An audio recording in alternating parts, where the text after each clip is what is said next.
does not possess genuine affection for you. They fail to recognize your presence. They perceive a reflection, an origin, a reservoir.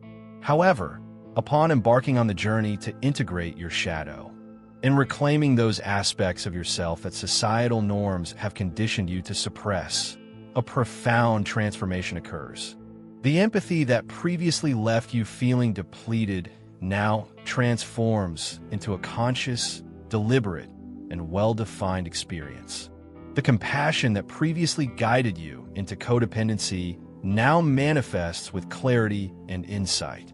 The heart that previously fractured beneath the burden of others' anguish now remains resilient, grounded, and complete. Carl Jung articulated that until we bring the unconscious into the realm of consciousness, it will govern our lives, and we will attribute this influence to fate. This explains the continual allure you experienced.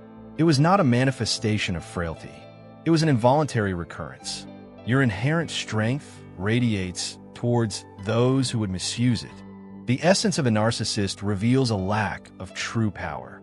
They are deeply estranged from their true essence. What may appear as confidence is frequently a manifestation of grandiosity. What seems to be control is fundamentally anchored in a sense of shame. Their allure, their magnetism, their desire to assert control is a protective shield, a facade crafted in the formative years to navigate a reality that instilled the notion that openness was perilous.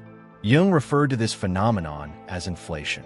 When an individual becomes so engrossed in their persona that they entirely disconnect from their authentic self.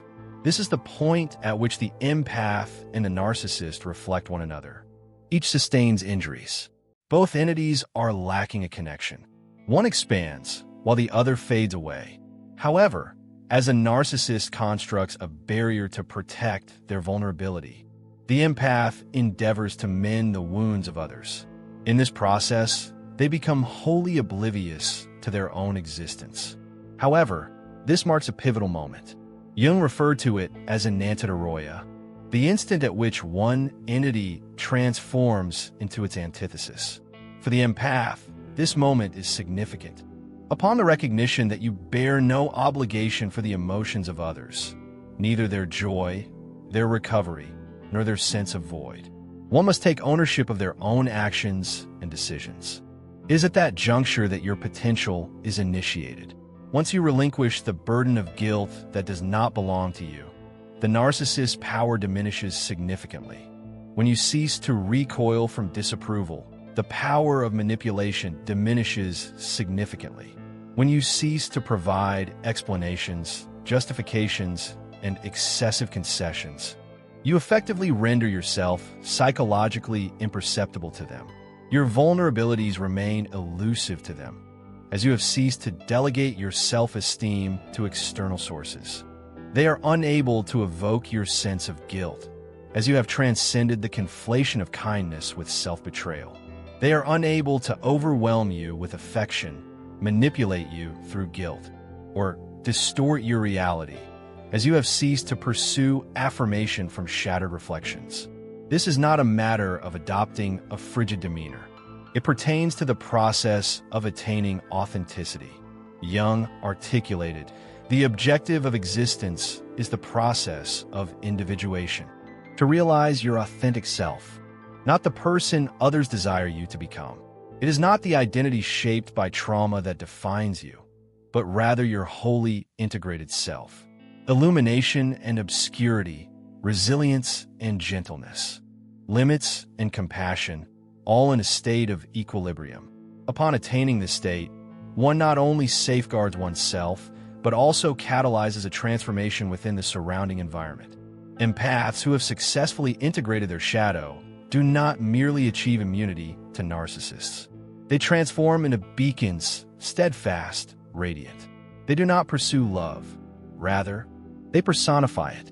They do not endeavor to rescue all individuals. They uphold the profound duty of ensuring their own salvation. Jung posited that when anger is properly integrated, it serves to safeguard one's boundaries.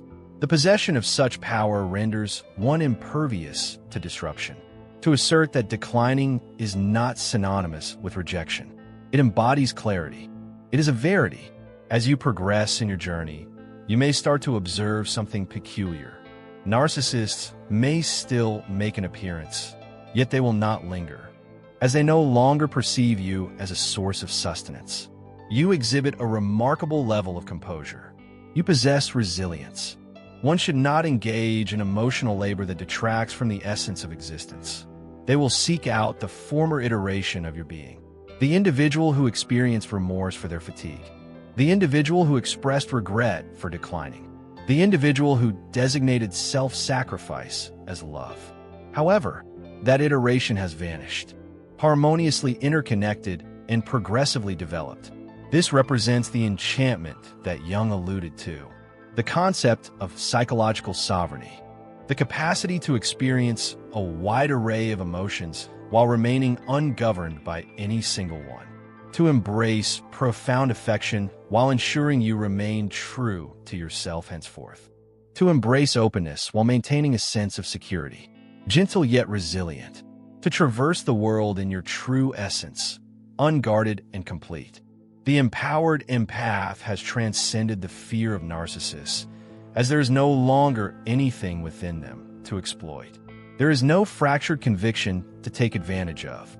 There exists no unaddressed injury to dominate. What was once perceived as a burden has now transformed into your guiding principle. What once shattered your spirit now fortifies your essence.